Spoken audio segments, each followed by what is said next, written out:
Welcome to this discussion on how trust impacts customer segmentation. Trust is a hot topic right now, but here at Customer Attuned, we've been onto this subject for quite some time. Our very own founder, Dr. Mark Hollyoake, completed a doctorate at Southampton University, where he focused on trust as a dynamic within business-to-business relationships. And since that day, Customer Attuned uses trust as a foundation to all our services and ways of working.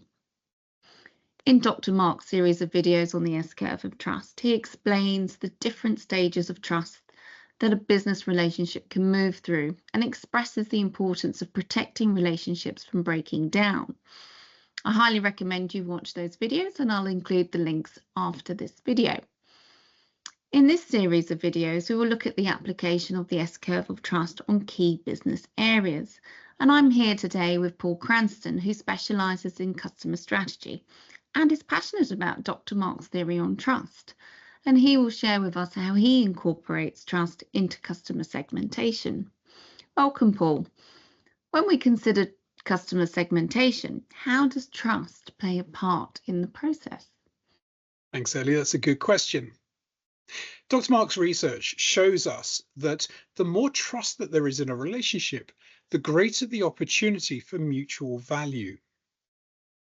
We've taken this concept and have created a segmentation framework that we call the Customer Segmentation Canvas.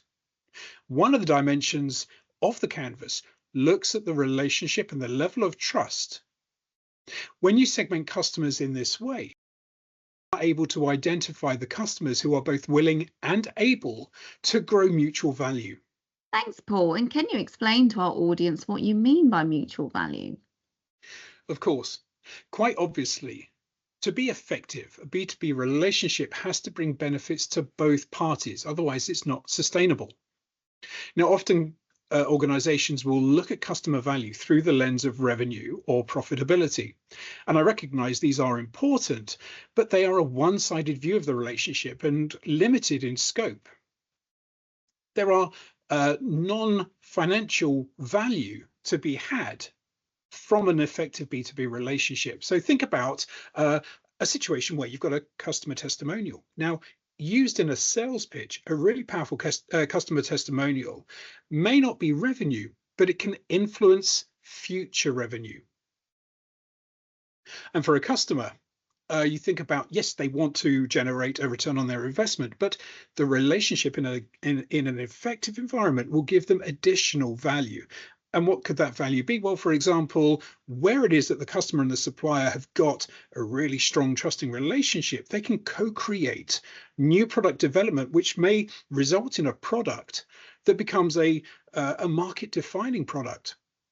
And so for the customer, it may create a strong competitive advantage, but for the supplier, it may be a new product stream where they get new revenue. So the point here is that value doesn't have to be recorded as something financial, but it comes in other ways. That's so interesting, Paul. Thank you. And can you tell us what makes the customer segmentation canvas different to conventional approaches to segmentation? Yeah, I think there are two key differences between the customer segmentation approach and then traditional approaches to segmentation. Now, often traditional segmentation approaches use constrained data sets. This is where the supplier chooses and labels customers based on constrained data. This could be problematic. So let's just take an example that you've got a prospect who has a revenue of £10 million. Well, that doesn't mean they neither want nor need your product or services. What the customer segmentation canvas does is look at the attitudes and behaviors of your customers and prospects and put them at the heart of the way that you segment customers. The second difference is the dimensions that we're using in the customer segmentation canvas. They're unconventional. We use appetite and opportunity to run as the basis of the x-axis of the table, and we use the depth of relationship and trust as the y-axis of the table. So what this means is that your best customers, and by best customers, I don't necessarily mean the ones with the highest revenue. What we mean is those with the biggest opportunity to buy more products, and also those that are willing to be vulnerable to co-creating new solutions with you, so in future value as well. You can identify your future best customers, and then low down on the segmentation table, you've got customers that don't really want anything more from you, or they don't need anything more from you, but actually they don't even want a relationship with you. It's a transactional relationship. They just want what they have to have from you, no more, no less. And it's a good way of defining your customers by what they want, what they need, and how much they would like to get to know you and work with you in the future. Wow, that's so interesting to hear, Paul. Thank you for sharing that. And knowing these key differences between the customer segmentation canvas compared to the other conventional ones, can you explain how the S-curve of trust influences the segmentation canvas? There's a really clear link between the S-curve of trust and the customer segmentation canvas. And I've just mentioned that the framework it sits on is this X-axis of appetite and opportunity, but the Y-axis, well, the Y-axis actually mirrors the S-curve of trust. So the first 4 levels of trust influence where someone sits on that Y-axis. So when you have a new customer where there is no relationship, low down, everyday trust, they sit down at the bottom of the Y-axis.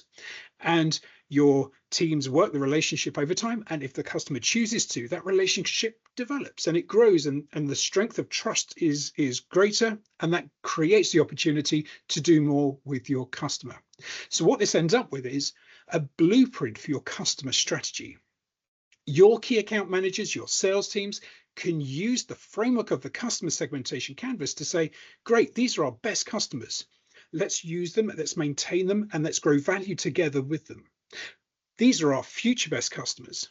Let's go on this path to make them into our future best customers. What does that mean? It means account management does this, that, something else. And then you can identify your low touch customers, those guys who, as I said just now, don't really need any more. Great. Your teams can focus on where the greatest value for you is and where the greatest value for your customers is. Wow, that's incredible to hear how trust plays such a huge role in segmentation. Thanks for sharing that with us. And perhaps a lot of marketing and sales account management professionals will view segmentation in a completely new light after hearing this podcast. Trust and customers need to go hand in hand. It makes perfect sense now that you've shared how it works. Thanks, Paul, for sharing your insights with us. And to our viewers, if you're involved in a complicated segmentation piece of work, take time to consider how it might benefit from including trust in the process. We have free downloadable resources on our website, which you can find the links below, or visit customersegmentationcanvas.com. Or for additional support, get in touch with Paul. He would gladly spend a few hours talking about segmentation with you. And to watch Dr. Mark's series on the S-curve of trust, the links are included below. Thank you for watching, and we'll be back soon with more short interviews on how trust impacts business success.